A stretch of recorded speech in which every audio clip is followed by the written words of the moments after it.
رب اعوذ بک من همزات الشیاطین واعوذ بک رب یحضرون بسم اللہ الرحمن الرحیم الحمد للہ الذی ہدانا لہذا وما كنا لنہتدی لولا ان ہدانا اللہ لقد جاءت رسل ربنا بالحق والصلاة والسلام علی سید اسلم ما فی الوجود سر اللہ کل موجود نقطۃ دائرۃ الوجود صاحب لواء الحمد والمقام المحمود سید عن المجدد والمصطفى الامجد وبالقاسم محمد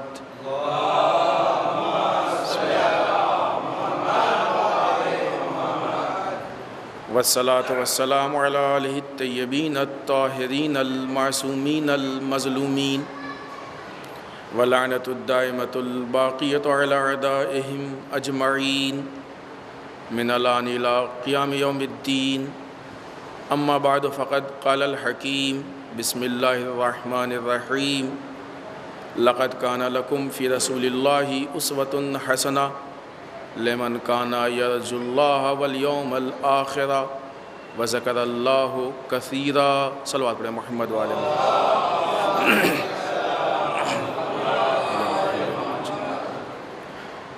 عزیزان محترم، قرآن مجید کی آیت شریفہ جس میں ارشاد رب العزت ہو رہا ہے کہ جو لوگ کثرت سے ذکر پروردگار کرتے ہیں اور خداوند متعال سے اور روز محشر سے امیدوں کو وابستہ کیے ہوئے ہیں، ان کے لیے ہم نے رسول کی ذات کو بہترین نمونہ عمل بنا کے بھیجا ہے۔ اس آیت شریفہ کے ضمن میں سماج میں سیرت رسول کی ضرورت کے عنوان سے جس گفتگو کا آغاز ہوا تھا وہ آج اپنے تیسرے مرحلے میں سیرت کے عنوان سے جس گفتگو کو ہم نے آپ کے سامنے پیش کیا تھا وہ کل کے مجلس میں اس مرحلے تک پہنچی تھی کہ سیرت اور تاریخ میں فرق کیا ہے۔ تاریخ پہ ٹھہر جانے والے اس طرح کی غلطیاں کر بیٹھتے ہیں کہ کہہ دیں کہ امام حسن اور امام حسین کے مزاج میں نعوذ باللہ فرق و اختلاف تھا، حسن صلح پسند تھے اور نعوذ باللہ امام حسین جنگ پسند تھے۔ لیکن جو انسان تاریخ کے مرحلوں کو گزار کے سیرت کے موتیوں کو نکال لیتا ہے وہ پھر اس طرح کی غلطی نہیں کرتا ہے، بلکہ وہ بتاتا ہے کہ جو سیرت جو مزاج پہلے کا تھا وہی دوسرے کا، وہی آخر کا ہوگا، اس لیے کہ سیرت سب کی سیم ہے، جو سیرت رسول ہے وہی سیرت ائمہ ہے، سیرت میں کوئی فرق نہیں۔ ہاں یہ اور بات ہے کہ تاریخ کے جنجال سے سیرت کو نکالنا یہ بہت مشکل کام ہے۔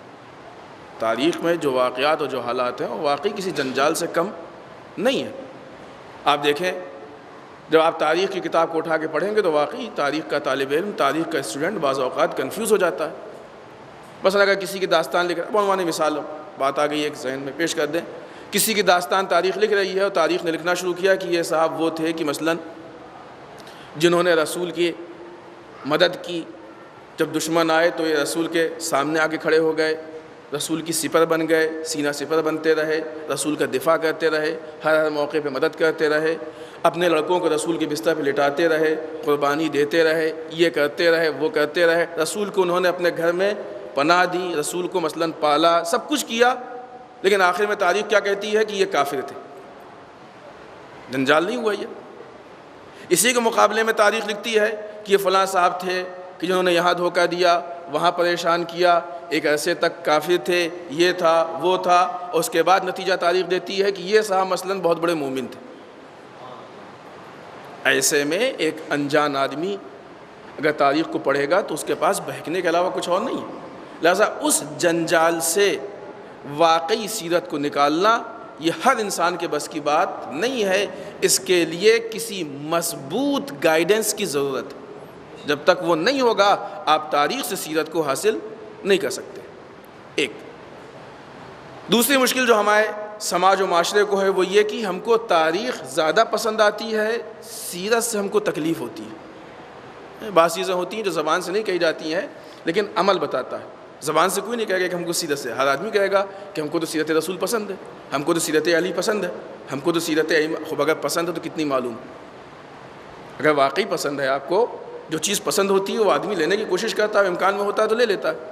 اگر آپ کو واقعی ائمہ کی سیرت پسند ہے تو آپ نے کتنی سیرت اب تک اختیار کی، کتنی سیرت لی، کتنی اپنائی.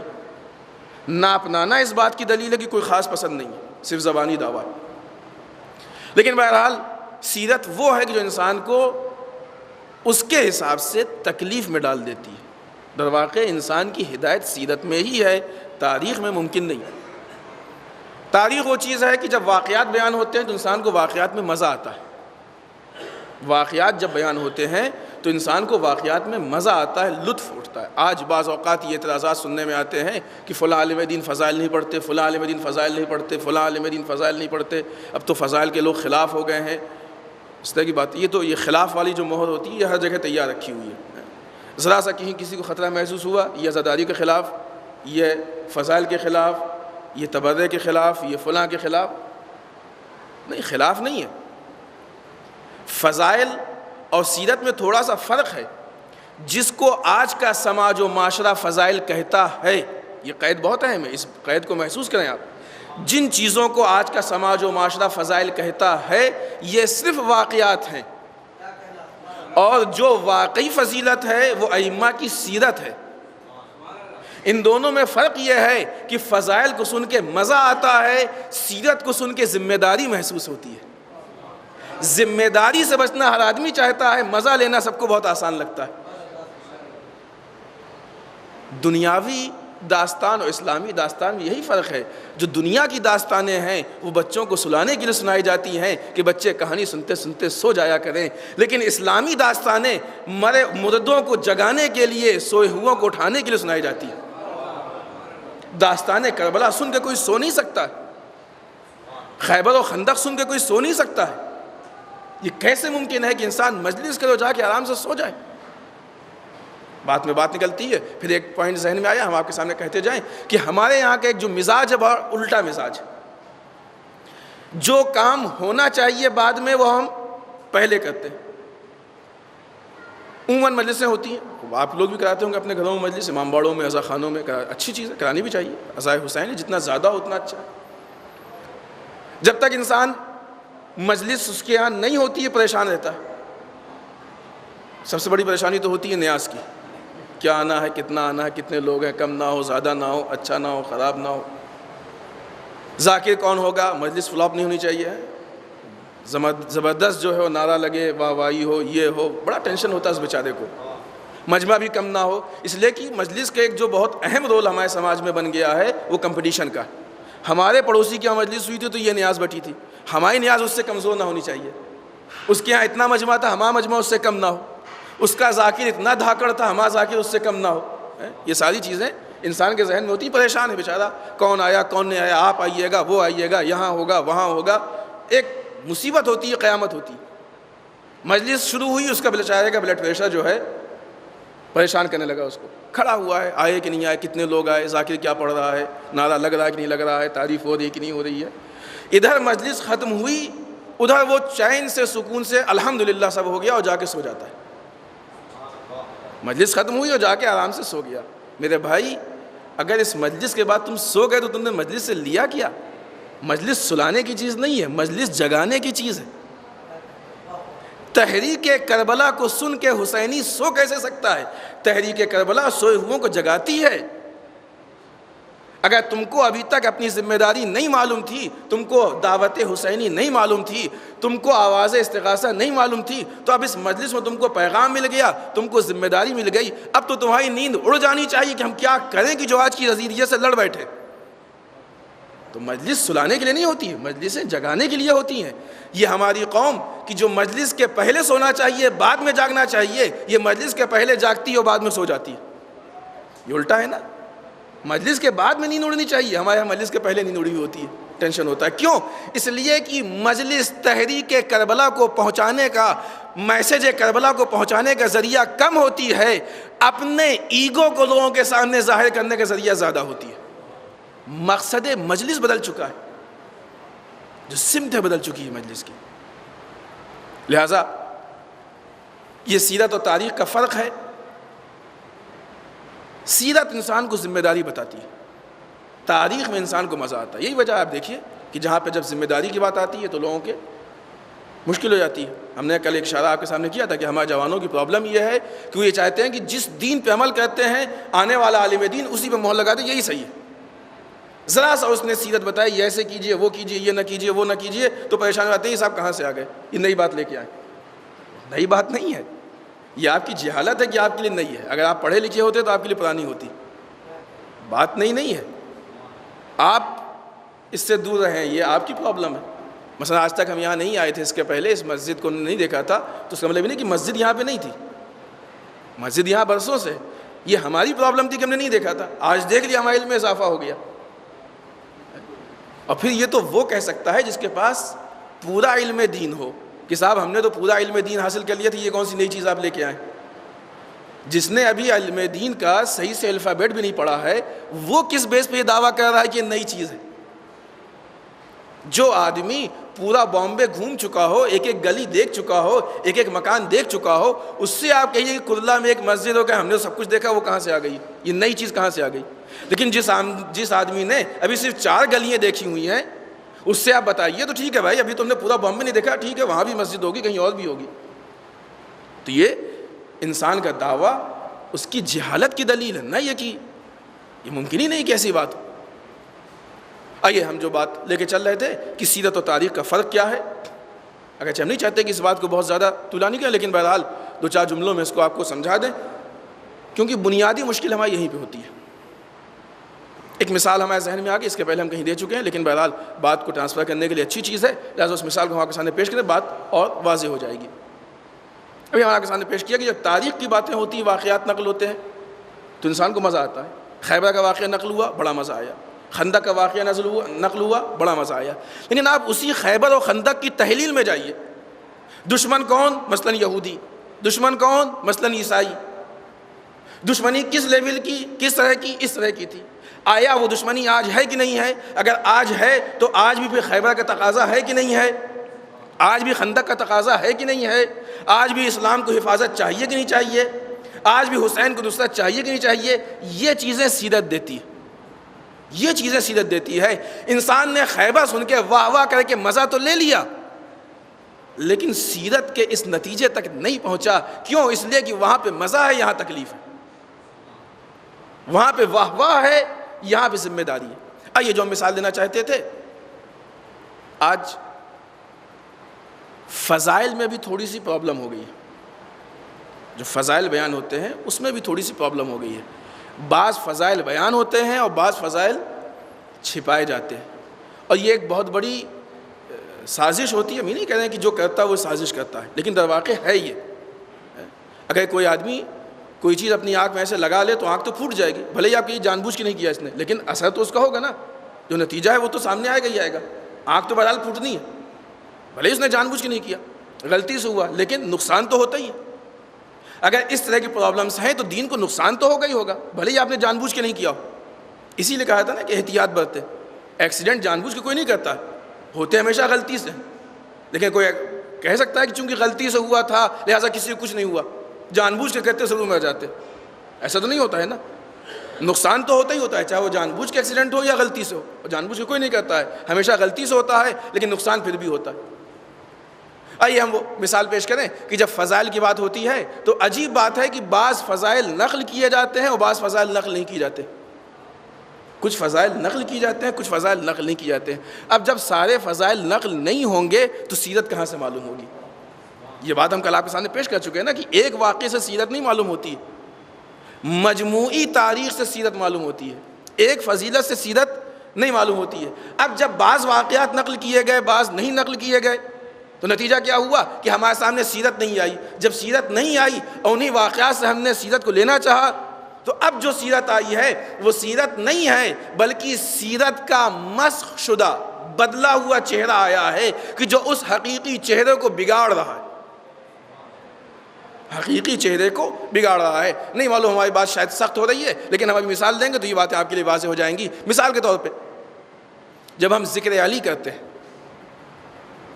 جب ہم مولا کا ذکر کرتے ہیں آپ خود انصاف سے بتائیے، اپنے دل پہ ہاتھ رکھیے، خود آپ سوچئے، اور ابھی اگر نہیں سوچ پائیں گے تو رات میں جب اپنے بستر پہ لیٹیے گا سوچئے گا کہ جب بھی ذکر علی ہوتا ہے، ذکر علی کے نام پہ مولا کائنات کے فضائل میں سب سے زیادہ آپ کیا سنتے ہیں؟ آپ انصاف سے بتائیے، سب سے زیادہ آپ مولا کی جنگ سنتے ہیں، یا سب سے زیادہ مولا کی عبادت سنتے ہیں، یا سب سے زیادہ آپ مولا کا تقویٰ سنتے ہیں، یا سب سے زیادہ آپ مولا کی حکومت سنتے ہیں؟ جنگوں کے علاوہ مولا کے فضائل میں کیا بیان کیے جاتے ہیں؟ کچھ اور بیان کیا گیا ہے جنگوں کے علاوہ؟ باقی چیزیں تو کہیں غلطی سے یا اتفاقاً آ جاتی ہے۔ مولا نے خیبر میں ایسے مارا، خندق میں ایسے مارا، دروازے کو ایسے اکھاڑا، مرحب کو ایسے مارا، انتر کو ایسے، ٹھیک ہے سب کچھ کیا مولا نے، لیکن اس کے علاوہ بھی تو کچھ اور کیا ہے۔ کیا صرف یہی کیا زندگی میں؟ ایک بات ہم بیچ میں بتاتے چلیں، ایک چیز ہوتی ہے انسان کا فوٹو، اور ایک چیز ہے کارٹون۔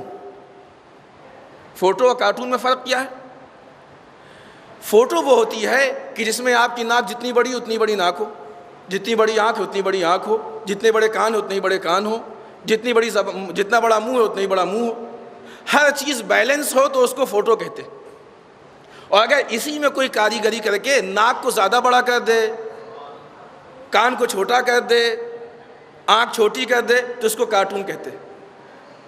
فوٹو اور کارٹون میں فرق محسوس ہوا؟ اگر انسان تھوڑا سا میں چھیڑ چھاڑ کر کے ایک چیز کو بڑھا دے، باقی چیزوں کو چھوٹا کر دے، تو وہ کارٹون۔ آج میگزین میں رسول کے کارٹون نکل آئے تو ہم اتنے ناراض ہو گئے ہیں۔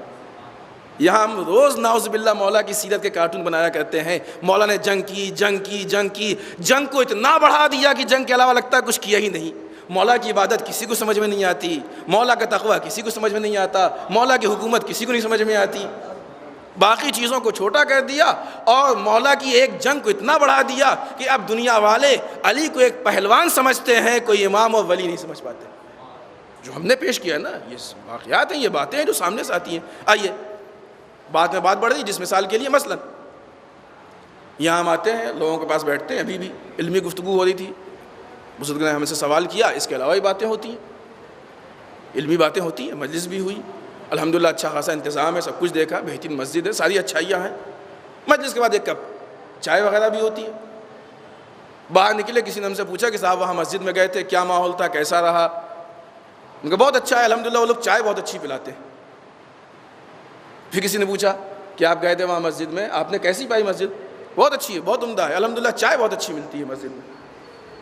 پھر کسی نے پوچھا کیا ہوا؟ پھر ہم نے وہی چائے کی تعریف کی۔ اور آپ تھوڑی دیر کے لیے سوچئے کہ جہاں اس مسجد میں اتنا بڑا ہال موجود ہو، اتنے سارے انتظامات ہیں، روشنی ہے، مائک ہے، ممبر ہے، انتظامیہ ہے، سب کچھ موجود ہے، ہم کسی اور چیز کی تعریف نہیں کر رہے ہیں، مومنین پڑھے لکھے ہیں، سوال جواب ہو رہا ہے، سب کچھ ہو رہا ہے، کسی چیز کی کوئی تعریف نہیں کر رہے ہیں سوائے ایک چائے کے۔ بری چیز نہیں، کوئی برائی کی ہم نے کسی کی، کوئی برائی نہیں کی ہم نے، تعریف ہی تو کی ہم نے، چائے بڑی اچھی ملتی ہے، کوئی برائی ہے نہیں، کوئی برائی نہیں۔ فرق کیا ہوا؟ نتیجہ کیا نکلا؟ زیادہ چائے چائے کہیں گے تو لوگ اس کو چائے کا ہوٹل سمجھیں گے، مسجد نہیں سمجھیں گے۔ فرق محسوس ہوا؟ چائے اچھا ہونا یہ ایک کمال ہے، لیکن اس سے بڑے کمال موجود ہیں۔ نماز کا انتظام چائے سے بڑا کمال ہے، ممبر کا ہونا چائے سے بڑا کمال ہے، روشنیوں کا ہونا چائے سے بڑا کمال ہے، مائک کا انتظام چائے سے بڑا کمال ہے۔ اس چھوٹے کمال کو اتنا ہائی لائٹ کر دیا کہ بڑے کمال چھپ گئے۔ چھوٹے کمال کو ہم نے اتنا ہائی لائٹ، لوگ علمی گفتگو کرتے ہیں، ہم نے اس کی بات نہیں کی۔ ایک کپ چائے مل گئی، ہم نے اس کی بات کی۔ دو میں سے ایک ہی حالت ہو سکتی ہے، یا تو یہ ساری چیزیں ہمارے سمجھ میں نہیں آ رہی ہیں، یا تو ہم اتنے نادان ہیں کہ یہ ساری چیزیں سمجھ میں نہیں آ رہی ہیں، گھوم پھر کے صرف ایک چائے سمجھ میں آئی۔ اگر کوئی اتنا ہی بڑا جاہل ہے تو اس کو ممبر پہ آنے کا حق نہیں ہے کہ آ کے خیانت کرے یا نہ کرے، نقصان تو اسلام کو پہنچ رہا ہے، جاہلوں کو حق نہیں ہے۔ یا پھر اتنی بڑی سازش ہے کہ چائے کو اتنا ہائی لائٹ کر دو کہ پوری مسجد کی فضیلتیں چھپ جائیں، ہے کہ نہیں ہے؟ آج جب ذکر علی ہوتا ہے، انصاف سے بتائیے، علی نے اس کو مارا، علی نے اس کو مارا، علی نے اس کو قتل کیا، علی نے ایسے تلوار چلائی، علی نے یہاں تلوار چلائی، بندہ خدا تلوار کے علاوہ بھی علی کی زبان بھی چلی تھی، علی نے خطبے بھی کہے تھے، علی کی فصاحت بھی تھی، علی کی بلاغت بھی تھی، علی کی حکومت بھی تھی، علی کی سیاست بھی تھی، علی کا تقویٰ بھی تھا، علی کا خدا سے رشتہ بھی تھا۔ یہ ساری چیزیں کچھ نہیں نقل ہوتی ہیں، صرف علی کی تلوار نقل ہوتی ہے۔ آپ کو معلوم ہے اسلام میں جنگ کی سیاست کیا ہے؟ اسلام نے کبھی جان بوجھ کے جنگ نہیں کی ہے، اسلام مجبوری میں جنگ کرتا ہے، کبھی اسلام نے جنگ کی ابتدا نہیں کی ہے۔ رسول نے اپنی پوری زندگی میں، یہ بات گارنٹی کے ساتھ ہم کہہ سکتے ہیں، رسول نے اپنی پوری زندگی میں کسی جنگ کی ابتدا نہیں کی ہے، ہمیشہ ڈیفنس کیا۔ اسلام جنگ کا قائل نہیں ہے، اسلام جنگ کو اپنی طرف سے شروع نہیں کرتا ہے۔ جب کوئی راستہ نہیں بچتا ہے، سامنے والا حملہ کرتا ہے تو اسلام دفاع کرتا ہے۔ ہم نے اتنا جنگ اتنا جنگ اتنا جنگ کہا کہ آج دوسرا کہنے لگا یہ تو آتنکوادیوں کا مذہب بن گیا ہے۔ یہ فکر کس نے دی ان کو؟ یہ کہاں سے فکر آئی؟ معرفت علی کہاں گئی؟ فرق کہاں سے پیدا ہوا؟ یہ وہ فرق ہے کہ جو فضائل و سیرت کے بیچ کا فرق ہے۔ اب نتیجہ یہ ہوا کہ جو ہماری پیدا ہونے والی نئی نسل آ رہی ہے وہ سیرت کو فضائل سمجھتی ہی نہیں۔ مثال دیں، بات اور واضح، ایک سال بعد پڑھیں محمد والے محمد۔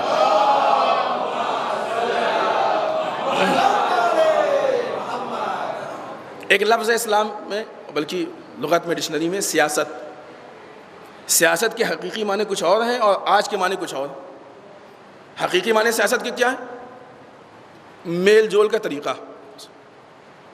یہ معنی کتنے لوگوں کو معلوم ہے؟ اب ابھی روڈ پہ کھڑے ہو جائیے، سروے کر لیجئے، شاید 1% آدمی آپ کو صحیح معنی بتا پائے۔ آج کے زمانے میں کیا معنی ہے سیاست کے؟ دھوکہ، مکاری، عیاری، چال، فریب، اپنے مقصد کو جیسے بھی حاصل کر لے جاؤ، اس سے بحث نہیں۔ اسی کو کہتے ہیں نا آج کے زمانے میں سیاست۔ چونکہ لفظ سیاست اس معنی میں ایک عرصے سے یوز ہو رہا ہے، لہٰذا یہ جو نئی نسل ہوش سنبھال رہی ہے یہ سیاست کے معنی یہی سمجھتی، حقیقی معنی نہیں جانتی۔ جو چیزیں جس معنی میں یوز ہوتی ہیں نئی آنے والی نسل اس کو اسی میں سمجھتی ہے۔ ہم نے فضائل علی کو اتنا جنگوں پہ سنا، اتنا جنگوں پہ سنا، اتنا جنگوں پہ سنا کہ اب ہماری آنے والی نسل اگر جب تک علی کی جنگ نہیں سنتی اس کو اطمینان ہی نہیں ہوتا کہ ہم نے فضائل سنا ہے۔ آپ علی کے تقوی کی بات کیجئے، آپ اخلاقیات کی بات کیجئے، آپ خدا اور علی کے رشتے کی بات کیجئے، کہا نہیں صاحب فضائل تو نہیں پڑھے۔ کس کو فضائل کہتے ہیں بھائی؟ آج سے تقریباً شاید 4 سال یا 5 سال پہلے کہیں مشورہ پڑھنے گئے تھے، وہاں تقاضا آیا کہ مولانا فضائل نہیں پڑھتے۔ تو ہم نے ممبر سے کہا، کیونکہ بات عمومی تھی، جو عمومی بات ہوتی ہے پھر ممبر سے ہی کہنی چاہیے۔ ہم نے کہا فضائل کے علاوہ کچھ پڑھتے ہی نہیں، ہم جو بھی پڑھ رہے ہیں فضائل ہے۔ اس لیے کہ فضائل کا فلسفہ ہے، فضائل سن کے مزہ لینے کے لیے نہیں ہے بلکہ انسان کو راستہ دکھانے کے لیے۔ فضیلت وہ روشنی جانتے ہیں، نور، نور جو ہوتا ہے روشنی، وہ خود جل کے دوسروں کو فائدہ پہنچاتا ہے، اور اس نور سے جتنے آپ نور چاہیں بڑھاتے جائیں، اس کا کمال ہے۔ فضیلت اسی کا نام ہے کہ جو فضیلت دوسروں کو فائدہ پہنچائے۔ اگر ہم نے صرف واقعہ نقل کر دیا، علی نے ایسے مارا، ایسے کاٹا، یہ کیا، وہ کیا، اب آپ بتائیے کہ آپ کیا کریں گے اس کے روشنی میں؟ مولا کائنات ہمارے لیے ہادی تھے کہ نہیں تھے؟ ہیں ابھی کہ نہیں ہادی؟ امام ہے کہ نہیں ہے؟ ہم کو علی کے نقش قدم پہ چلنا ہے کہ نہیں چلنا ہے؟ ہم نے سنا کہ علی نے ایسے تلوار چلائی، اب ہم کیا کریں، کس پہ تلوار چلائیں آپ بتائیے؟ علی نے خیبر میں ایسے تلوار چلائی، ہم جا کے کس پہ تلوار چلائیں؟ ہمارے لیے کیا نقش قدم ہے؟ ہم کس چیز پہ عمل کریں؟ سیرت ملی ہم کو؟ نہیں ملی۔ راستہ ملا؟ نہیں ملا۔ راہ عمل ملا؟ نہیں ملا۔ کریں کیا؟ اگر اسی کا نام فضائل ہے تو معاف کیجیے گا، پھر نعوذ باللہ سیرت علی کسی مسلمان اور انسان کے لیے کافی نہیں ہے۔ اس کا مطلب کہ جو لوگ اس کو سیرت سمجھتے ہیں وہ سیرت کے نہ مفہوم جانتے ہیں نہ معنی جانتے ہیں، بلکہ سیرت کو ناقص کر کے بیان کرتے ہیں، اور یہ نقص اس بات کو کی وجہ بن جاتا ہے کہ علی جیسی ذات کو نعوذ باللہ بدنام کرنے کی کوشش ہے۔ پہچانیے اس فرق کو، یہ وہ کمال ہے کہ جو انسان کو اس حقیقت تک پہنچاتا ہے۔ لہذا سیرت ہم کو کسی مقام پہ پہنچاتی ہے، یہ واقعات ہم کو کسی مقام تک، واقعات کے خلاف نہیں ہے۔ کل بھی ہم نے کہا تھا، آج بھی کہہ رہے ہیں، تاریخ بہت اہم ہے، پڑھنا چاہیے، جاننا چاہیے۔ جب تک تاریخ نہیں پڑھیں گے سیرت تک نہیں پہنچیں گے۔ خیبر پڑھیں، خندق پڑھیں، سب پڑھیں، لیکن خیبر ہی نہ پڑھیں، خندق ہی نہ پڑھیں، اس کے علاوہ بھی وہ بھی پڑھیں۔ بیلنس ہونا چاہیے، اس لیے کہ اگر بیلنس نہیں ہوگا تو پھر کارٹون ہو جائے گا، فوٹو نہیں ہوگی۔ ہم لوگ مولا کا بڑا احترام کرتے ہیں، کیا معنی ہے ہمارے احترام کے؟ علی سے منسوب جو بھی چیزیں ہیں چوم لیا، مولا بس علی علی علی علی۔ پھر ایک مثال دیں بات واضح ہو۔ فرض کیجئے کہ مثلاً آغا خامنہ یہاں تشریف لیا ہے، آغا سیستانی تشریف لیا بالفرض. اب ہر آدمی چاہے گا کہ مسافرہ کر لے، ہر آدمی چاہے گا ان کے پاس بیٹھے ہیں، جتنی نزدیک بیٹھے اتنا ہی اچھا. ان کو پیاس لگی، انہوں نے کہا ہم کو ایک گلاس پانی چاہیے. اب جو لوگ بیٹھے کہا نہیں مولانا آپ اتنی بڑی شخصیت کہاں روز ہمارے ہاتھ آنے لگے، ہم آپ کو چھوڑ کے اٹھ جائیں گے تو پھر یہ فضیلت ہم سے چھن جائے گی. وہ بیچارے پیاسے بیٹھے ہیں، پانی مانگ رہے ہیں، لیکن ہم لوگ ان کے احترام میں ان کے پاس سے اٹھ نہیں رہے. یہ کیا ان کا احترام کر رہے ہیں، اس کو احترام کہیں گے؟ کچھ احترام ایسے ہوتے ہیں کہ جو حقیقت اور مقصد سے خالی ہوا کرتے ہیں، یہ احترام نہیں ہے. آغا سیستانی اور آغا خامنائی یعنی مقام معظم رہبری کا احترام یہ ہے کہ ان کے حکم پہ عمل ہو، یہی حقیقی احترام ہے. یہ حقیقی احترام ہے. وہ انسان پیاسا مر رہا ہے اور ہم کہہ رہے ہیں ہم اٹھیں گے نہیں اس لیے کہ ہم آپ کے احترام میں نہیں اٹھ سکتے. علی کا احترام یہ نہیں ہے کہ ہم مجمع میں لمبے لمبے نعرے لگا دیں، یہ نہیں ہے. علی کا احترام یہ ہے کہ علی کی سیرت پہ عمل کر کے لوگوں کو بتائیں کہ ہم علی والے. علی کا احترام یہ ہے. علی ہم سے چاہتے کیا ہے، علی نے ہم سے مانگا کیا ہے، علی حقیقت مانگتے ہیں. کربلا کا احترام کیا ہے، حسین کا احترام کیا ہے. یہ چیز مقصد سے خالی نہیں ہونی چاہیے، نتیجہ پہنچنا چاہیے. آج امام سجاد علیہ السلام کی شب شہادت ہے، چاہتے ہیں کہ کچھ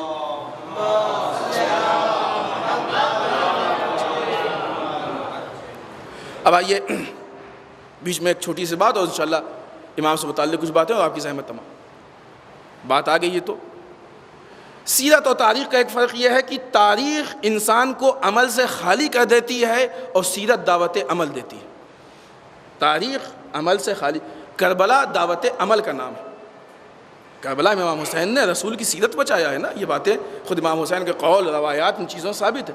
کربلا دعوت عمل کا نام ہے. آج لوگ تاریخ بیان کر کے اسی کربلا کے دعوت عمل والے میسج کو ختم کرنا چاہتے ہیں. مثال دیں، بات واضح ہو جائے. آج یہ بات بہت زیادہ عام ہے. دیکھیں یہ اہم چیزیں ہیں، ہم نے شاید آپ سے کہا اور نہیں کہا تو کہہ دے رہے ہیں، اگر کہا ہے تو ریپیٹ ہے، یعنی تکرار ہے، تاکید ہے کہ کربلا دعوت عمل کا نام ہے، کربلا تربیت کا نام ہے، کربلا میسج کا نام ہے، کربلا پیغام کا نام ہے، کربلا قیام کا نام ہے. کربلا صرف سننے کی چیز نہیں، کربلا عمل کرنے کی چیز ہے. وہ کربلا کہ جس کو امام حسین نے اسی لیے قائم کیا کہ لوگوں کو ہم اپنے گھروں سے نکال کے عمل تک پہنچائیں، آج اسی کربلا کو اس بات کا ذریعہ بنایا جا رہا ہے کہ لوگوں کو عمل سے نکال کے گھر میں سلا دیں. یہ مقصد حسینی کے خلاف ہے.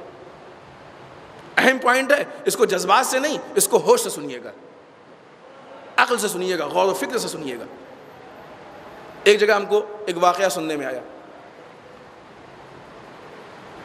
دعویٰ پہلے ہم آپ کو بتا دیں، لوگوں کا دعویٰ یہ ہوتا ہے کہ اگر امام حسین کے نام پہ ایک قطرہ آنسو بھی گر جائے تو جنت پکی ہے آپ کی، پھر آپ کو کچھ کرنے کی ضرورت نہیں ہے، پھر نماز روزے عبادات اطاعت کی ضرورت نہیں ہے، جنت پکی ہے، آپ سیدھے جنت میں. یہ کہا نہیں معلوم آپ نے سنا کہ نہیں سنا، لیکن عام طور سے کہا جاتا ہے. اگر یہ بیماری یہاں پہنچی ہے تو یہ اس کا مثلاً علاج ہے، انجیکشن ہے، اور نہیں پہنچی تو ویکسن سمجھ لیجیے اس کو. پہلے سے آپ ہوشیار رہیے کہ اگر آپ کا ایک قطرہ آنسو نام حسین پہ گر گیا تو جنت پکی. واقعہ کیا بیان کیا گیا؟ واقعہ یہ ہوا کہ کسی جگہ پہ ایک عورت رہتی تھی، اس کے پڑوس میں. اچھا، اس طرح کے جتنے واقعات ہوتے ہیں اس میں یہ سب کچھ نہیں معلوم ہوتا ہے کہ واقعہ کہاں لکھا ہے، کس جگہ پہ ہوا ہے، عورت کا نام کیا ہے، گھر کس جگہ ہے، کچھ نہیں، سب مجہول ہوتا ہے. کچھ کسی کو نہیں معلوم، سب مجہول ہوتا ہے. کوئی جگہ تھی، وہاں کوئی عورت تھی، کوئی آدمی تھا، کوئی مکان تھا. سب مجلس ہو رہی تھی. یہ واقعہ ہم صرف آپ کو بنوانے نمونہ پیش کر رہے ہیں، ہم اس واقعے کو اصل پڑھ نہیں رہے. ایسا نہ ہو کہ کہیں مولانا یہ پڑھ کے چلے گئے. مجلس ہو رہی تھی اور پڑوس کی ایک عورت تھی، اس کو آگ لینے کی ضرورت تھی اپنے گھر میں جلانے کے لیے. وہ یہاں پہ آئی ان کے یہاں آگ مانگنے. پہلے لوگ چولہا جلانے کے لیے آگ مانگتے تھے. آگ مانگنے آئی، اور جب آگ مانگنے آئی تو دیکھا یہاں مجلس ہو رہی ہے اور صاحب خانہ مجلس میں بیٹھے ہوئے ہیں، امام حسین کا مصائب چل رہا ہے اور سب رو رہے ہیں. اس کے کچھ سمجھ میں نہیں آیا. یہ غیر مذہب کی تھی. اچھا، یہ بھی کمال ہے کہ یہ مسلمان بھی نہیں تھی، شیعہ بھی نہیں تھی، غیر مذہب کی تھی. دیکھا کہ سب لوگ مصروف ہیں، مشغول ہیں، تو یہ دیکھا اس نے چولہے میں آگ ہے، اس نے وہاں سے آگ اٹھائی. جب آگ اٹھا رہی تھی تو اس کی انگلی جل گئی اور جلنے کی تکلیف سے اس کی آنکھ سے آنسو نکل آیا، اور وہ آنسو اس بات کا ضامن ہو گیا کہ جنت میں چلی گئی. یعنی یہ تو غم حسین میں بھی نہیں روئی، یہ تو بیچاری اپنی تکلیف کی وجہ سے روئی تھی. تب اس کا مطلب تو یہ ہوا کہ جس وقت امام حسین کے مصائب ہوتے ہیں اس وقت اگر کسی تکلیف سے بھی کسی کو کوئی آنسو نکل آئے سب جنتی ہیں. تو اب جہنم کے لیے بچے گا کون؟ اب آئیے، یہ مسئلہ آپ نے محسوس کر لیا ہے کہ کبھی بھی کسی کے آنکھ سے اگر ایک آنسو نکل آئے نام حسین پہ تو جنت اس کے لیے پکی ہے، یہ دعویٰ کیا جاتا ہے، لیکن مقصد کربلا کے خلاف ہے۔ آئیے ہم آپ کو تاریخ سے 2 مثالیں دیتے ہیں، اس کا فیصلہ آپ کی ذمہ ہے، آپ فیصلہ کیجئے کہ جنت کس کی پکی ہو کس کی کچی۔ آپ نے 12 واقعات میں سنا ہوگا کہ جس وقت امام حسین اپنے 6 مہینے کے شیرخوار کو لے کے میدان کربلا میں آئے اور اس بچے کی پیاس کو فوج اشقیہ نے دیکھا تو تاریخوں میں ہے کہ یزیدی فوج کے سپاہی اس بچے کی پیاس کو دیکھ کے منہ پھیر پھیر کے رونے لگے، ہے کہ نہیں ہے؟ یہ سنا کہ نہیں سنا؟ آپ نے سنا ہے؟ یہ کیوں رو رہے ہیں؟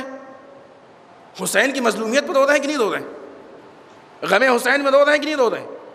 اگر یہ طے ہو جائے کہ غم حسین پہ نکلنے والا ہر آنسو جنت کا ضامن ہوتا ہے تو اب یہ کہنے والے کہ اب پوری فوج یزید کو لے کے جنت میں جائیں گے، بچے گا کون؟ اگر فوج یزید جنت میں چلی گئی تو جہنم کے لیے بچے گا کون؟ جتنے سپاہی روئے تھے سب جنتی ہیں، کوئی کہہ سکتا ہے یہ؟ کیا ان کے آنکھ سے جو نکلے ہوئے آنسو ان کو جنت میں پہنچائیں گے؟ ایک مثال۔ دوسری مثال، جس وقت یہ قافلہ کوفے سے گزر رہا تھا، دیکھیں یہ باتیں اس لیے اہم ہیں کہ تاکہ مقصد کربلا ہمارے ہاتھ سے نہ نکلنے پائے، مجلسیں روح سے خالی نہ ہونے پائیں، مجلسوں کی زندہ حالت باقی رہے، مجلسیں مردہ نہ ہونے پائیں، مجلسوں کو بے دینی کا ذریعہ نہ بنایا جائے بلکہ مجلسیں دینداری کا مرکز بن جائیں۔ دوسری مثال، جس وقت یہ قافلہ کوفے سے گزر رہا تھا، روایتوں میں ہے کہ کوفی اس قافلے کو دیکھا، انہوں نے دیکھنے کے بعد اس قافلے کی اسیری پہ کٹے ہوئے سروں کو دیکھا، ان ظلم و ستم کو دیکھا، دیکھنے کے بعد وہ رو رہے تھے آنسوؤں کے ساتھ، کوفی آنسوؤں کے ساتھ رو رہے تھے۔ جب امام سجاد نے ان کو روتے ہوئے دیکھا تو امام سجاد نے ایک مرتبہ ان کو مخاطب کیا، مخاطب کر کے امام نے آج کی اپنی اصطلاح میں آپ کہہ سکتے ہیں ڈانٹا، امام نے ڈانٹا کہ اگر تم رو رہے ہو تو ہمارے باپ کا قاتل کون ہے؟ اب بتائیے، اگر تم رو رہے ہو تو ہمارے باپ کا قاتل کون ہے؟ یعنی امام سجاد کی اصطلاح میں یہ شخص جس کی آنکھ سے آنسو نکل رہا ہے، البتہ یہ معلوم ہے آپ کو، یہ وہ لوگ تھے جو کربلا میں نہیں تھے، فوج یزیدی میں نہیں تھے، یہ وہ لوگ تھے جو گھروں میں بیٹھے ہوئے تھے، یہ وہ لوگ تھے جو کربلا میں جنگ کرنے نہیں گئے ہیں، نہ امام حسین کی طرف سے گئے ہیں نہ یزید کی طرف سے گئے۔ ایسے لوگوں کو امام سجاد کہتے ہیں کہ اگر تم رو رہے ہو تو ہمارے باپ کا قاتل کون ہے؟ اب آپ بتائیے، ذاکر کے حساب سے یہ جنتی ہیں، امام سجاد کے حساب سے قاتل حسین ہیں، فیصلہ کیجئے آپ۔ ذاکر کے حساب سے یہ جنتی ہیں، جنت میں جائیں گے، امام سجاد کے حساب سے یہ قاتل حسین ہے، کیا قاتل حسین بھی جنت میں جا سکتا ہے؟ کیوں کنفیوز کیا جاتا ہے؟ ہم کو عمل سے دور کیا جاتا ہے۔ واقعہ کربلا انسان کو بے عمل بنانے کے لیے نہیں ہے بلکہ انسان کو باعمل بنانے کے لیے۔ واقعہ کربلا انسان کو اسلام سے دور کرنے کے لیے نہیں ہے بلکہ انسان کو اسلام میں ملا دینے کے لیے۔ ایسے ایک دو نہیں، بے انتہا واقعات موجود ہیں۔ معلوم یہ ہوا کہ انسان کے لیے اہم یہ ہے کہ معرفت حسینی بھی ہو، مقصد کربلا بھی ہو۔ جب تک معرفت و مقصد ساتھ نہیں ہو، انسان کسی بھی کمال تک نہیں پہنچ سکتا ہے، کسی نتیجے تک نہیں پہنچ سکتا ہے۔ یہ 2 واقعات آپ نے سنے، ہمارے خیال سے 2 کافی ہیں، ورنہ بے انتہا آپ مقتل پڑھیے، نہیں معلوم آپ نے امام حسین سے متعلق۔ ہمارا یہ بھی ایک پرابلم ہے کہ ہم نے کربلا کو سن کے لیا، کربلا ہمارے یہاں پڑھی ہوئی کم ہے، سنی ہوئی زیادہ ہے، اور اس سنے ہوئے میں بہت سی ایسی روایتیں ہیں جن کا کہیں واقعی کوئی وجود نہیں ہے۔ پہلے ذاکر نے مثال طور پہ ایک ذاکر نے پڑھا کہ ہمارا دل کہتا ہے کہ ایسا ہوا ہوگا، دوسرے نے اس کو سنا، اس نے وہ دل کو ہٹا دیا اور باقی کا ایسا ہوا ہے، اور ہوا ہے ہوتے ہوتے ہوتے ہوتے وہ آج مقتل سے زیادہ مدبر ہو گیا۔ لیکن واقعی وہ حسین کی جس نے آپ کے لیے قربانی دے کے پورا اپنا گھر و بار قربان کر دیا، اجاڑ دیا، کیا اس حسین کے لیے آپ مقتل کی ایک کتاب نہیں پڑھ سکتے؟ امام حسین کا کچھ تو حق ہمارے گردنوں پہ ہے، امام حسین کچھ تو ہم پہ اختیار رکھتے ہیں، کچھ تو ہم پڑھیں، کہیں سے تو ہم معلوم کریں کہ امام حسین نے کیا کیا، کیوں کیا، آج ہماری ذمہ داری کیا۔ آئیے اسی سلسلے کو ملاتے ہوئے امام سجاد سے متعلق 2 جملے اور آپ کی زحمت تمام۔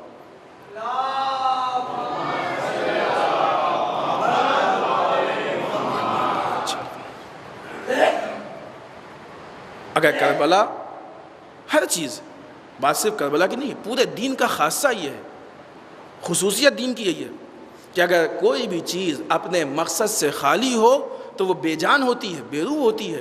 قرآن میں بے انتہا مثال موجود ہیں، روایات میں موجود ہیں۔ اگر آپ کو یاد ہو تو پہلی مجلس میں ہم نے اس بات کی طرف اشارہ کیا تھا کہ الا بذکر اللہ تطمئن القلوب، آگاہ ہو جاؤ کہ ذکر پروردگار دلوں کو مطمئن کرتا ہے۔ اللہ اللہ کوئی بھی کہے کہ اس سے دل مطمئن ہو جائے گا؟ نہیں ہوگا جب تک کہ معرفت پروردگار نہ ہو، ہے کہ نہیں؟ قرآن مجید میں آیت شریفہ ہے کہ ان الصلاۃ تنہی عن الفحشاء والمنکر، نماز انسان کو برائیوں سے بچاتی ہے۔ کتنے ایسے بیچارے ہیں کہ نماز پڑھنے کے بعد فوراً گناہ شروع کر دیتے ہیں، ہے کہ نہیں؟ آپ دیکھیے پریکٹیکل لائف میں دیکھیے، نماز ختم ہوئی غیبت شروع کر دیا۔ کتنے لوگ تو نماز پڑھتے ہی ایسے ہیں کہ جلدی سے نماز پڑھ لو، بھی فلم آنے والی ہے، ٹی وی پہ سیریل آنے والا ہے، نماز میں ہی ان کا ذہن وہاں ہوتا ہے آدھا کہ ابھی یہ ختم ہو گیا، ہم کو وہاں لگنا۔ نماز برائیوں سے بچاتی ہے، یہاں تو نہیں بچا رہی ہے نماز برائیوں سے۔ کیوں؟ اس لیے کہ وہ معرفت و مقصد سے خالی ہے، اور جب معرفت و مقصد سے خالی ہوتی ہے تو وہ شکل ہوتی ہے، حقیقت نہیں ہوتی ہے۔ اسی طریقے سے کربلا اگر معرفت و مقصد سے خالی ہو جائے تو عزاداری کی شکل ہوگی، حقیقت نہیں ہوگی۔ یہ جتنے لوگوں کے ہم نے رونے کی مثال دی ہے، چاہے وہ لشکر یزید رویا ہو، چاہے وہ کوفے والے رو ہوں، نہ ان کے پاس امام حسین کی معرفت تھی، نہ ان کے پاس کربلا کا مقصد تھا، اس لیے ان کا رونا ان کو جنت کیا کہیں نہیں پہنچائے گا۔ لیکن یہی عزادار اگر معرفت و مقصد کے ساتھ روئے گا تو جنت میں بھی جائے گا، اور جنت کے بلند مقام پہ جائے گا کہ دوسرے لوگ دیکھ کے غبطہ کریں گے کہاں پہنچ گیا۔ شرط یہی کہ معرفت و مقصد ہو۔ آئیے اسی شکل پہ ایک ہم دلیل امام سجاد کی زندگی سے اور آپ کی زحمت تمام۔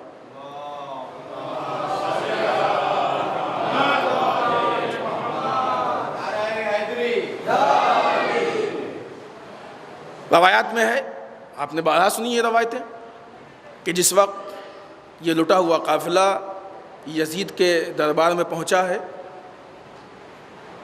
تو یزید نے بہت اپنے حساب سے بڑے لیول پہ انتظام کیا تھا۔ جن لوگوں نے زیارت کی ہوگی سیریا کی، انہوں نے دیکھا ہوگا کہ وہاں وہ حال ابھی بھی موجود ہے جہاں پہ اس دن یزید کا دربار لگا تھا، کیونکہ اس کا دربار کسی اور جگہ پہ تھا، وہ تو اب ختم ہو گیا، اس کا نام و نشان بھی نہیں ہے، لیکن وہ حال موجود ہے کہ جہاں پہ اسیران آل محمد کو لے جایا گیا تھا۔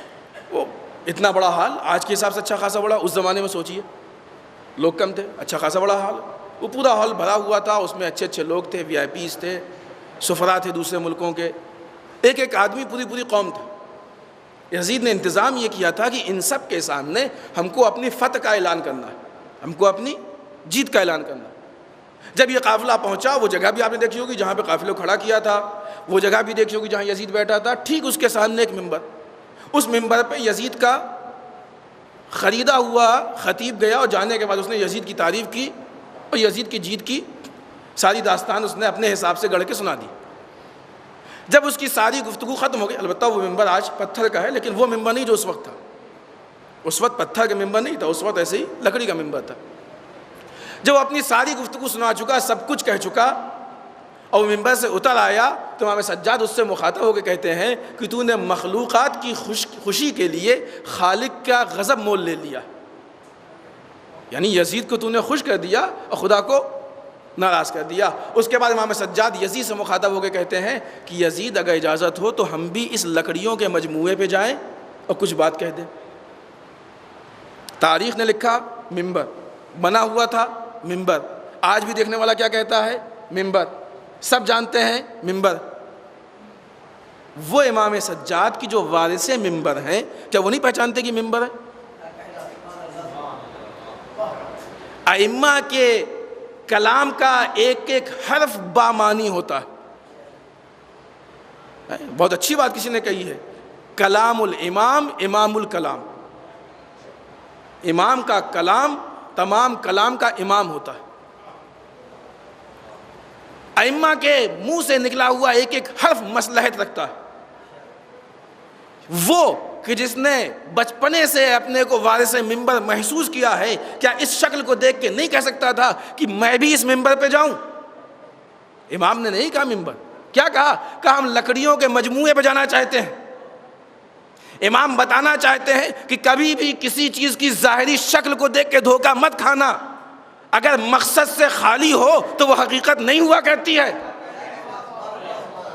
منبر کا مقصد کیا ہے؟ منبر کا مقصد یزید کی باتیں بیان کرنا نہیں ہے، منبر کا مقصد ہے کہ خدا کی باتیں بیان کی جائیں، احکام دین بیان کیے جائیں، فضائل اہل بیت بیان کیے جائیں۔ اگر یہ چیزیں پائی جائیں تو منبر ہوتا ہے۔ یہی وجہ ہے کہ جہاں منبر بنا تھا کہا لکڑیوں کا مجموعہ، جہاں کچھ کجاوے رکھ دیے گئے اس کو منبر کہہ دیا گیا۔ محسوس کر رہے ہیں کہ جہاں پہ باقاعدہ منبر بنا تھا کہ لکڑیوں کا مجموعہ ہے، جہاں رسول نے 4 کجاوے جوڑ کے ولایت علی کا اعلان کر دیا، تاریخ آج تک اس کو منبر سے یاد کرتی ہے۔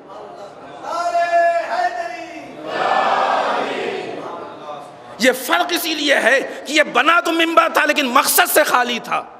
یہ بنا تھا منبر، مقصد سے خالی تھا۔ وہ کجاوے تو تھے لیکن منبر کا مقصد پورا ہو رہا تھا۔ صلوات پڑھیں محمد وآل محمد۔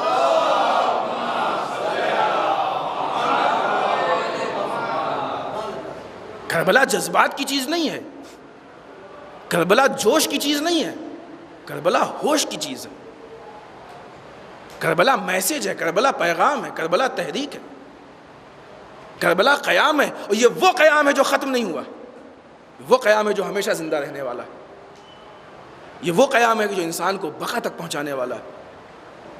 کربلا میں حیات ہے، کربلا میں زندگی۔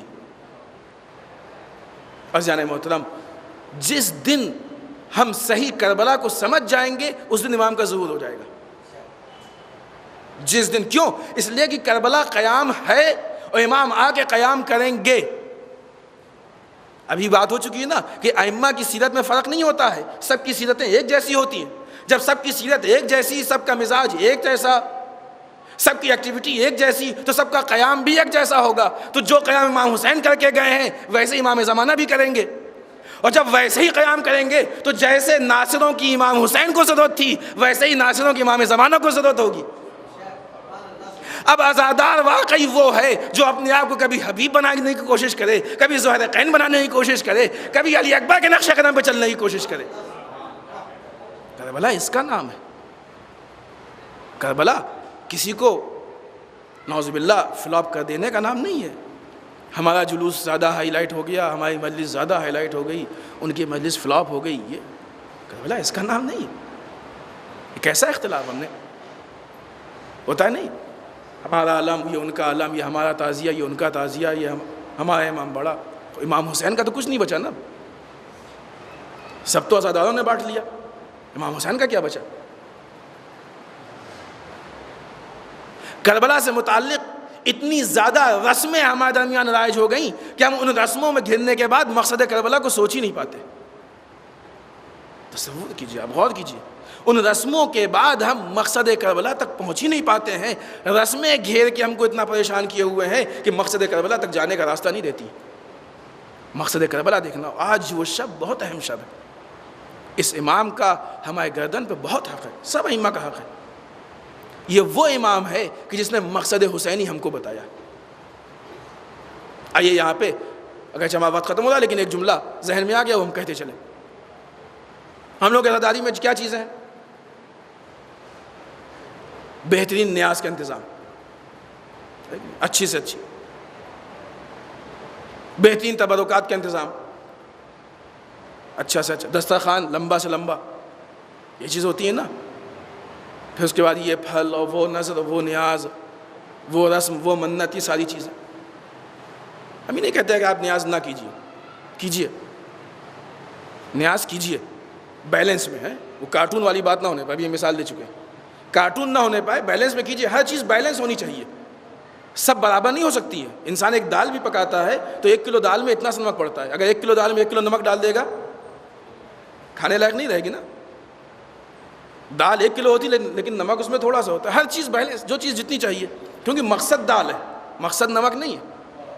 مقصد زیادہ ہوتا ہے، دوسری چیزیں پھر اتنے حساب سے جو اس کو مزہ دے سکے۔ ہم لوگ عزاداری کو لے کے یہ نیاز کی، وہ کیا، یہ کیا، وہ کیا، ساری چیزیں ہم لوگ جمع کر لیتے۔ آپ انصاف سے بتائیے کیا امام حسین نے کسی حدیث میں کہا ہے کہ دیکھو جب بھی ہماری مجلس کرنا حصہ ضرور بانٹنا؟ کہا؟ بغیر نیاز کے مجلس نہیں ہو سکتی، کہا؟ نہیں کہا۔ یہ ہمارا خود اپنی طرف سے ہدیہ ہے مولا کے لیے۔ کتنی ایسی چیزیں ہم کرتے ہیں جو امام حسین نے نہیں کہا۔ ہم نہیں کہتے کہ نہ کیجیے، آپ کیجیے، اگر حرام نہیں کیجیے، ہاں بات جو ہے فقہا کے فتوے کی، اگر حرام نہیں تو کیجیے، انشاءاللہ ہم کبھی واضح کریں گے، لیکن بات آئی تو ایک جملے میں کہتے چلیں کہ چونکہ عزاداری عبادت ہے لہٰذا ہر عبادت کو فقہا کے فتوے کے مطابق ہونا چاہیے۔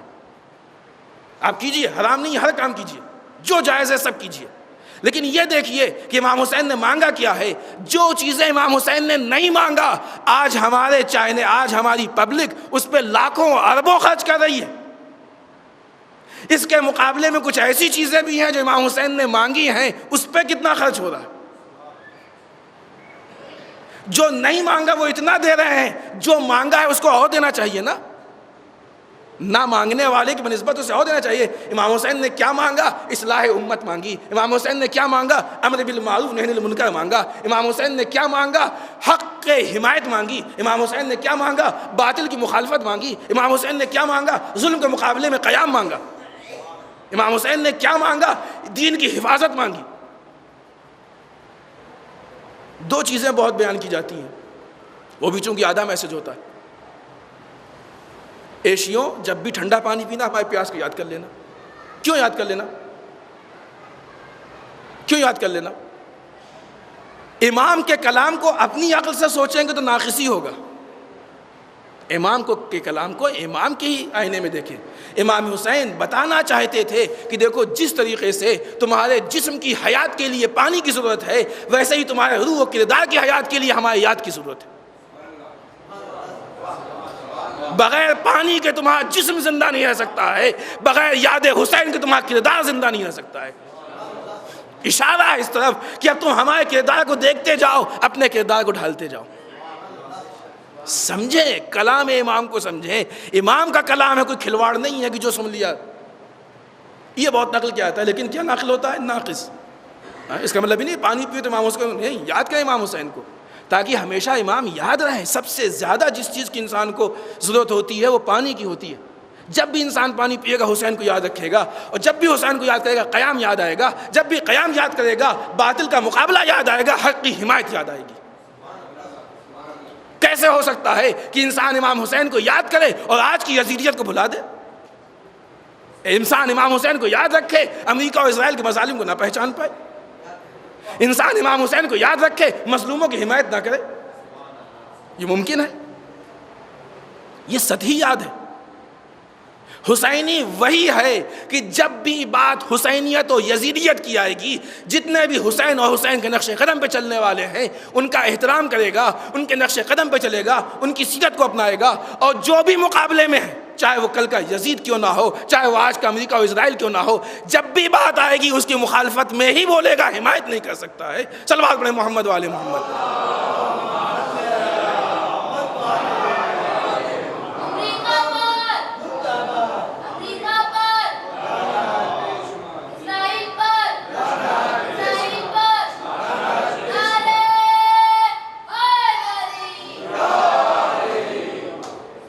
دوسری چیز، جب بھی کسی غریب کو دیکھنا ہم پہ دو آنسو بہا لینا، ہے کہ نہیں؟ کیوں ایسا کہا امام حسین نے؟ امام حسین بتانا چاہتے ہیں کہ جب تم کسی غریب کو دیکھو گے تم کو ہماری غربت یاد آئے گی، تم کو ہماری بے کسی یاد آئے گی، تمہیں یاد آئے گا کہ جس گھر میں چھوٹے چھوٹے بچے اللہ تش کر رہے تھے، اس گھر والے اس فکر میں تھے کہ دین کو کیسے بچائیں۔ جب اتنے برے حالات میں ہم دین کو بچانے کے لیے میدان میں آ سکتے ہیں تو تم اتنے اچھے حالات میں اپنے بنگلوں کو، فلیٹ کو چھوڑ کے دین کی حمایت کے لیے کیوں نہیں نکل سکتے ہو؟ پہچانے میسج کو، سمجھے میسج کو۔ ہم نے آپ کی زحمت تمام کی۔ ایک اور امام کا نعرہ ہے، وہ انشاءاللہ کل یا کسی اور دن کی مجلس میں ہے، جو امام نے نصرت کے لیے پکارا ہے۔ اس آخری بات کا خلاصہ کہ جو چیزیں امام حسین نے نہیں مانگی وہ ہم اتنی دیتے ہیں، اب اس کے مقابلے میں جو چیزیں امام حسین نے مانگی ہیں وہ کتنی دینی چاہیے، یہ ہماری ذمہ داری ہے، یہ حکم امام ہے، یہ امام کا حق ہے ہم پہ۔ اور اگر نہیں دیتے ہیں ہم عزیزان محترم، جس چیز کا مطالبہ نہیں ہوتا ہے اس کا سوال بھی نہیں ہوتا ہے، لیکن جس چیز کا مطالبہ ہوتا ہے اس کا سوال ہوتا ہے۔ جن چیزوں کے امام حسین نے نہیں مانگا ہے، روز محشر آپ سے کوئی سوال نہیں کریں گے کہ آپ نے مجلس میں کیا بانٹا، اچھا بانٹا، برا بانٹا، سستا بانٹا، مہنگا بانٹا، کم بانٹا، زیادہ بانٹا، کوئی اس کا سوال نہیں کریں گے. لیکن امام حسین اس کا سوال کریں گے کہ تمہاری مجلس میں ہمارا مقصد تھا کہ نہیں تھا، تمہاری مجلس میں ہمارا میسج تھا کہ نہیں تھا، تمہاری مجلس میں ہمارا پیغام تھا کہ نہیں تھا. اس کا سوال ہوگا. کیوں؟ اس لیے کہ یہ ہم نے مانگا ہے. امر بالمعروف ہم نے مانگا ہے، نہیں عن المنکر ہم نے مانگا ہے، حق کی حمایت ہم نے مانگی ہے، باطل کی مخالفت ہم نے مانگی ہے. اس کا سوال کرنے کا ہم کو حق ہے، اس لیے کہ مانگا ہے. اگر حسینی ہو تو اس پہ عمل کرو، اور اگر نہیں ہو تو صاف صاف واضح کر دو. اس لیے کہ نام کسی اور کا ہو، روش کسی اور کی ہو، اس کو منافقت تو کہہ سکتے ہیں، اسلام نہیں کہہ سکتے. صلوات پڑھیں محمد والے محمد.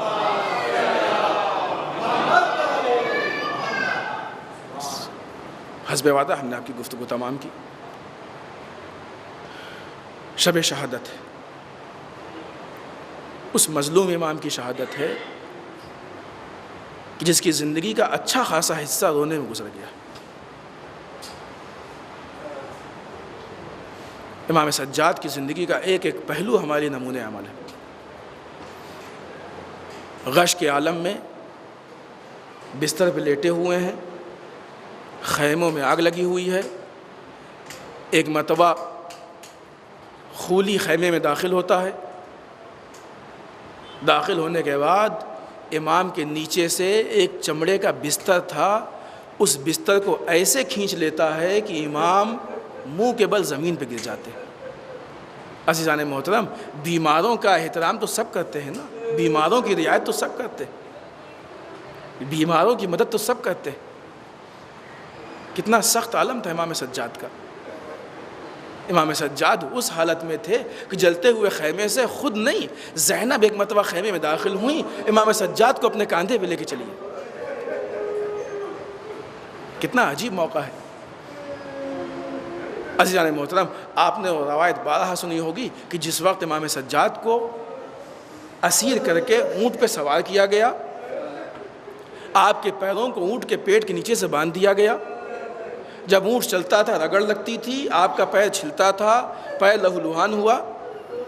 ایسے حالت میں جب یہ قافلہ لاشوں کے درمیان سے نکلا، ایک بیٹے کی نگاہ پڑی کہ ہمارے باپ کا لاشا بے گور و کفن پڑا ہے. امام سجاد کیسے اپنے باپ کے لاشے کو کربلا میں چھوڑ کے گئے؟ کسی بیٹے کے لیے بہت مشکل ہے. عزیزان محترم، یہ کہہ دینا بہت آسان تھا کہ لاش حسین کو دفن کرنے والا کوئی نہیں تھا، لیکن یہ سوچنا بہت مشکل ہے کہ جہاں پہ ایک جوان بیٹا موجود ہو، لاشوں کے درمیان سے نکل جائے اور اپنے باپ کے لاشے کو ایک کفن و دفن نہ دے پائے. عزیزان، جب بھی امام سے کسی نے سوال کیا کہ مولا آپ پہ سب سے زیادہ مصیبت کہاں ڈھائی گئی ہے، تو آپ نے یہی کہا، الشام الشام الشام. شام کو آپ نہیں بلا سکے، کبھی بھی مولا ہمارے شام کو نہیں بلا پائے. کسی نے آگے کہا کہ مولا آپ کیوں اتنا روتے ہیں؟ روایت میں ہے نا کہ کربلا کے بعد امام سجاد جب تک زندہ رہے اپنے باپ کو یاد کر کے روتے رہے. وضو کے لیے پانی آتا تھا، پانی پہ نگاہ پڑتی تھی، اے بابا آپ پیاسے شہید کر دیے گئے ہیں، پانی موجود ہے یہاں. مولا مسیح کرتے تھے، ہائے ہمارا باپ بھوکا قتل کر دیا گیا، ہمارا باپ پیاسا قتل کر دیا گیا.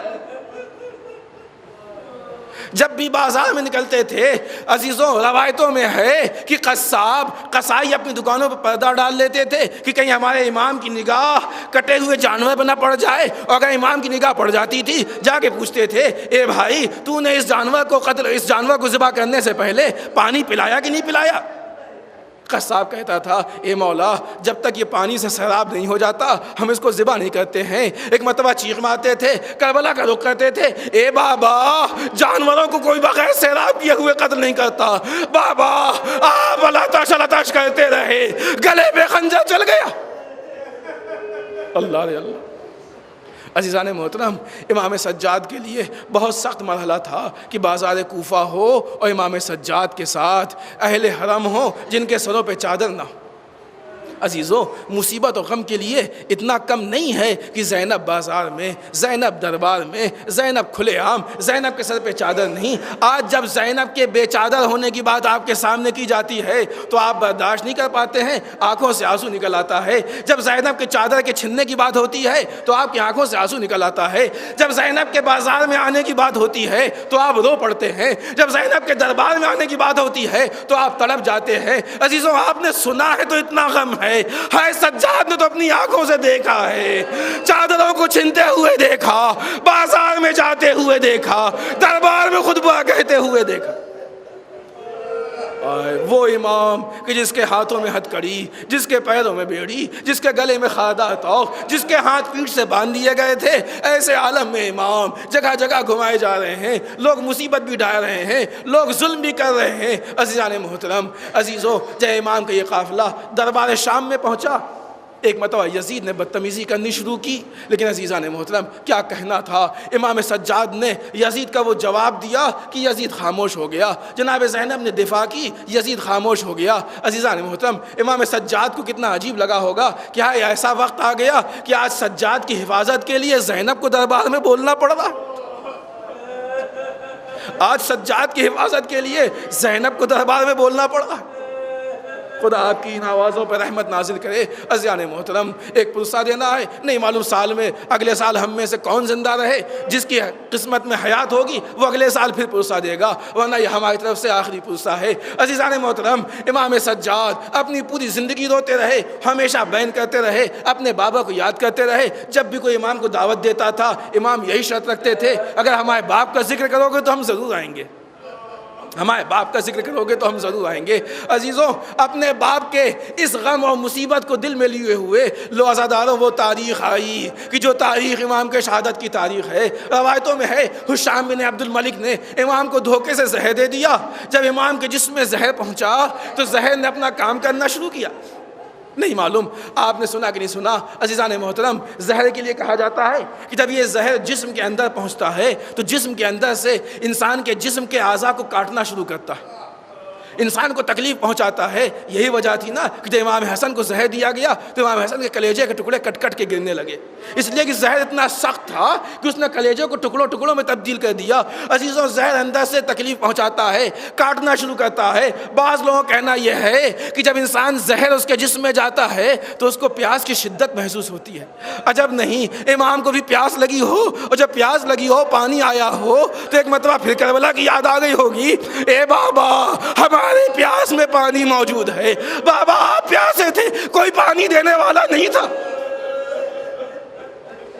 عزیزان محترم وہ آخری موقع پیش آیا، امام کا آخری وقت تھا، امام محمد باقر سرہانے موجود تھے، بڑے اطمینان سے امام کی جسم سے روح نکلی۔ عزیزوں ایک ایک لمحے پہ بیٹے کو اپنا باپ یاد آتا ہوگا، اے بابا جب ہم اس دنیا سے جا رہے ہیں تو ہمارا لال موجود ہے، بابا جب آپ اس دنیا سے گئے تو ہم غش کے عالم میں پڑے تھے، بابا ہم تو اتنا بھی نہ کر سکے کہ آپ کو گھوڑوں کی پائمالی سے بچا لیتے۔